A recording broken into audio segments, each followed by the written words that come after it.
Good news mga kababayan para sa mga truckers, drivers at sa mga negosyante na nagdadala ng goods.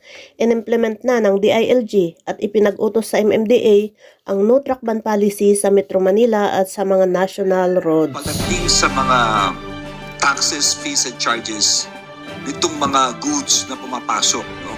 At dahil sa EO 41 ito'y napatigil lahat. Classic case sa San Calaca, Maynila ay napag-usapan namin kanina. Sinundan ng lahat ng mayors ng Metro Manila at kami nagpapasalamat dito. Ngunit may ilang mga tao, no, na talagang ginugulo ito. In short, ang salita ay nangongotong, no? So kaya yun ang inaalam namin. Paano nangyari ito, saan ito? So eto, no? Wag na kayong mangutong dahil andyan na si Chief Ben. Ha? At hindi lang si Chief Ben, lahat ng pulisyan, buong Pilipinas yan. Sigurado ito. No? So, yun po. No? Inayos namin yun at hindi lang yun, may iba rin mga issues. Like for example, yung mga no-entry roads na kailangan mag-deliver ang ating mga kasama na trucks. No? Kung no entry, paano ka nga naman makakapasok? So, anong alternatibong rota rito? Anong pwedeng gawin dito? Yun naman ay pag-aaralan. Of course, magtutulungan na lang si Yusik Iringan, kasama na rin nagpahingi na tayo ng tulong sa MMDA tungkol dito. No? At importante ang dialogo. Importante ang komunikasyon naming tatlong ahensya ay parating open para ma-action ang kaagad ang problema.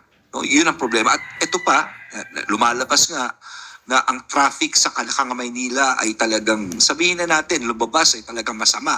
Kaya dapat ito'y i-input mo rin ito. No, dahil of course, this is trucks eh. Paano tayo makakatulungan? Paano tayo makakatulungan dito? Tama ang sabi ni ma'am, kung iniipit mo sila, parang ano yan eh, paglabas niya sabay-sabay magta-traffic.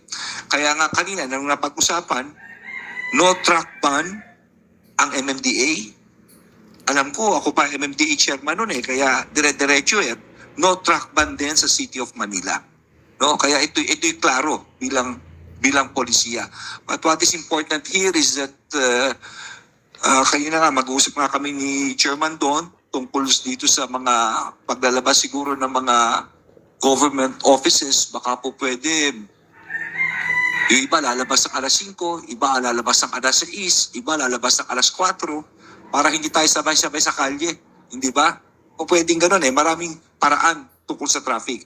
But again, that is another issue naman. Ang importante kasi sa akin is that when we discuss things as a group. It's being proactive. And we implement it. We will implement whatever we have agreed upon. And once we have implemented it, importante may timeline. Kung wala kang timeline, nagbobolahan tayo rito. No? Ang maganda kanina, nag-isip kami ng solusyon, everyone agreed, i-implement namin, everyone agreed, and the timeline is 1 month. 1 month, we will see the difference kung ano nangyari. And we will have to meet again after 1 month sa opisinang ito. Ako, napakalaking bagay po niyan, no? Number 1, bababa talaga. Number 2, bibilis po ito dahil dire-diretso na eh. Alam mo yun, sinabi nga ni Ma'am Maria kanina, meron pala silang oras dito eh. At bawas oras sa pier na nahihinto ka, may penalty yan eh. Nakakaawa rin. I mean, the truckers themselves, malaki investment nila at hindi lamang yun, nagdadala ng goods yan. Yung ekonomiya tatamaan talaga dyan. No? So maraming factors po ito. Kaya nga, ito'y tinalakay kagad ng ating mahal na Pangulo. Kaya nag-come up siya na Executive Order number 41 precisely to address this issue. Kaya ganong kahalaga, ando na Executive Order, maganda na, lahat sumunod na, pero just because of these few people, nagkakaroon tayo ng problema. Hindi naman tama yun. Ganito po yan, no? Pagdating po sa nakikita niyong polisiya ngayon, wala naman truck ban in major roads. Ayusin ko lang ito, no? Sa mga nakikinig ngayon. Ang MMDA, ang coverage niya ay national roads. Ayusin, iba yung national roads, iba yung city roads. These are the secondary, tertiary roads, no? Ang MMDA, usually, ang cover niya ay national. Yung mga highway, yung mga malaki like Ross Boulevard, national roads po yan. And let me make this very clear that as far as MMDA is concerned, pagdating sa ganitong mga roads, walang truck ban. Sa City of Manila, ganun din, no truck ban din. Ever since, ganun po sila. No? Kaya ngayon daloy ng Kung makikita mo, dapat dire-diretso eh. Ang tanong, bakit humihinto? Bakit nagaganito? May ilang tao nagpapahinto. At yun ang mga dapat talagang maaresto po natin. Yung mga gumagawa ng gano'n. Marami kaming issues pinag-usapan, no? Isa lang sa major issue po iyon. Hindi ko na lang babanggitin itong mga nangungutong na grupo na ito, no? Kung saan ba nito.